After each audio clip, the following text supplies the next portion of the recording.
my baby, my Valentine, yeah. Boy, now you done making my temperature rise. If you leave me, I go die, I swear. You are like the oxygen I need. Hi guys, my name is Noni Matikela. Welcome to the Noni M podcast. I want us to talk about Unjabulo no Patricia. They are throwing bombs, guys. They are dropping them like nobody's business.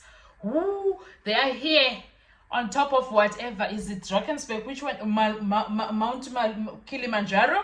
Yes, I think they are on top of Mount Kilimanjaro, and they are busy dropping bombs like nobody's business, and people are burning. People are burning because tell me why are they telling us isigaxa after isigaxa kesan? Anyway, I'm gonna focus on this point. I'm gonna focus on this part now. First of all, they are telling us that somewhere back in the day, about 2010, there was an incident that happened that has something to do with Zimbabwe and stuff, and then apparently that situation that happened, it ended up being on Dramat. There is I forgot Anwar Dramat, who was a police official, and then the General Sibia also. At some point, they ended up being charged for that. It was illegal, whatever it happened with that Zimbabwean Tonton.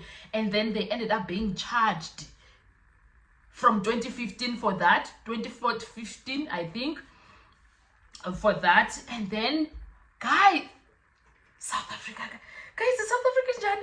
And then they got charged. One of the highlights that I am coming back with now when it comes to that is this.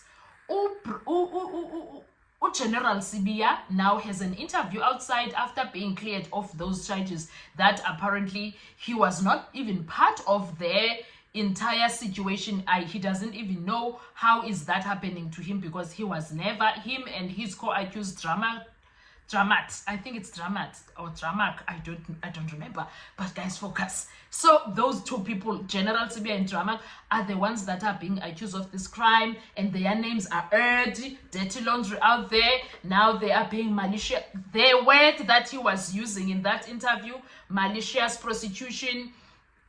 Him and that interviewer from ENCA, thank you NCA for that coverage. It's malicious prosecution. It's what else? It's cooked up evidence, manufactured evidence, and what else did he say?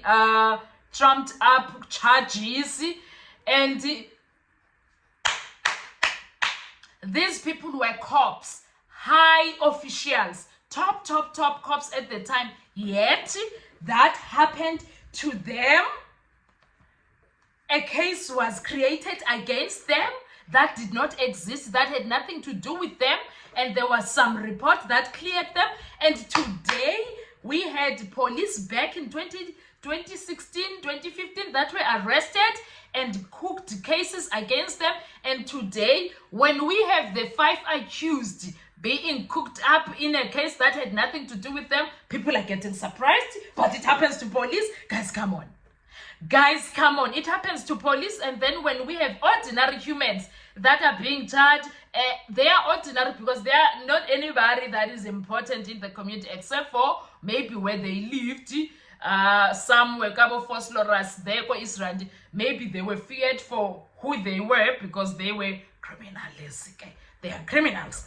So for being criminals, now they were known there for being Imigulugudu and got taxi rank before, taxi violence associations and stuff. That's where they are feared and known. Other than that, no, they are no one, they are nobody. So when that happens to them, people find it hard to believe, but SEPs can do that to another SEP and to high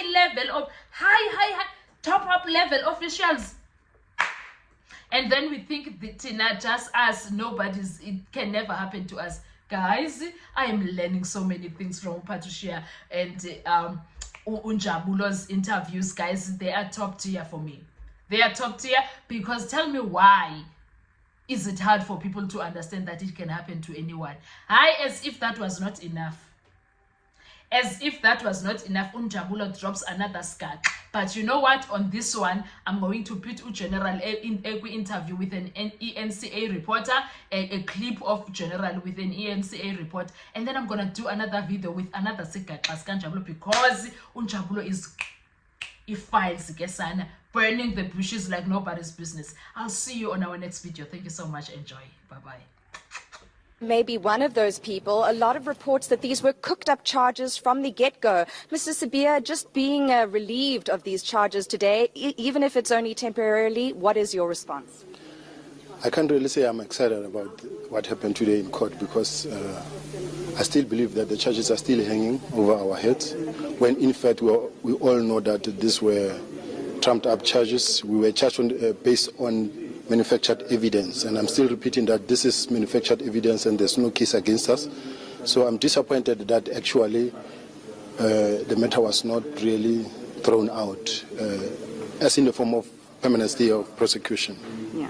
In terms of what you've been through the last 2 years at least, you were charged in 2016, you had to pay bail. Just talk us through what it's been like for you and your colleagues to have that cloud hanging over you all this time.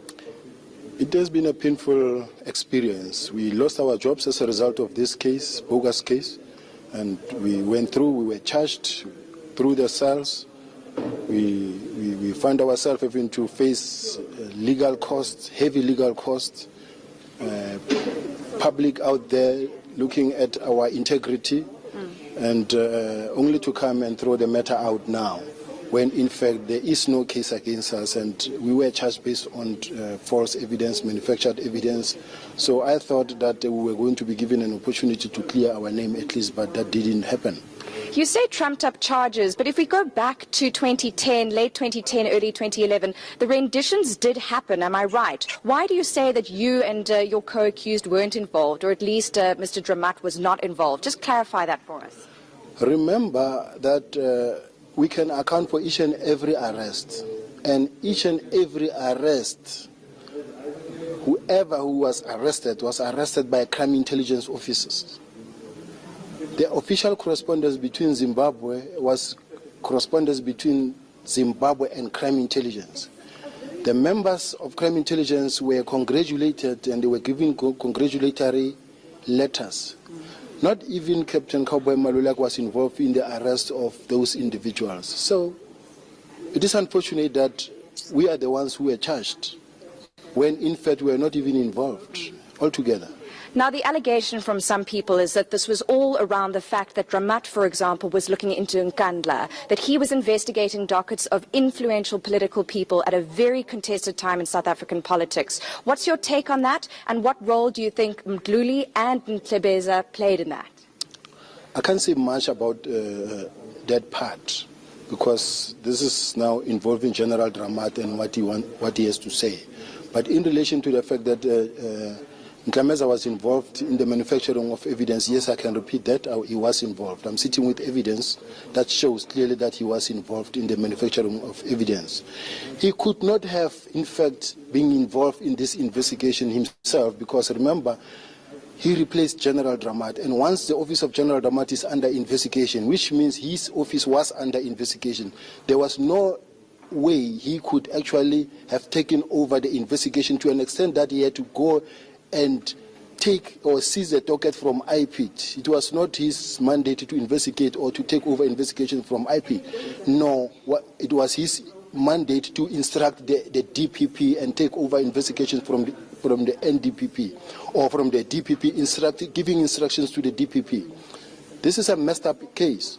A messed up case. Just lastly, are you thinking of doing any prosecution about your own malicious prosecution in this case on the part of the state? That will happen after consultation with my legal team. As of now, because the matter is still provisionally withdrawn, I don't have much to say about it now. Thank you. Shadrack Sibiya there, one of the two accused who's now been relieved of his charges. I know you have another interview waiting. First on ENC. Now, the reason why I showed you the video, Suspect, is that there's a word, there's a set of words there that are being mentioned. Unfair charges, trumped up charges, fabricated evidence, malicious, and so on. I heard malicious prosecution. Yes, malicious prosecution. Our name in the public is being, we've been painted in a bad light, and it could be another malicious intent for us to be prosecuted this way. Now, what Mastermind must remember that who is being accused of trumped up charges here? Who is the DPP that was prosecuting them? Guess what, his pet is Baloyi, Advocate George Baloyi. And this was in the year 2016, not mistake. Because remember, they were charged the first time, and then the charges were provisionally withdrawn. So Baloyi went back to the drawing board and recharged them again. That's when the Vexman report comes to question. this is 2 years after the demise of our soccer player. Yes. But now the incident we've taken away in 2010 of Yeah, the it's the Zimbabwe. incident, yes, happened in 2010. But then Yes. they were charged by Advocate Baloyi in 2016. Yes. Now what he's saying there, what is clear is that malicious prosecution, trumped up charges, manufactured evidence by the DPP. Wow.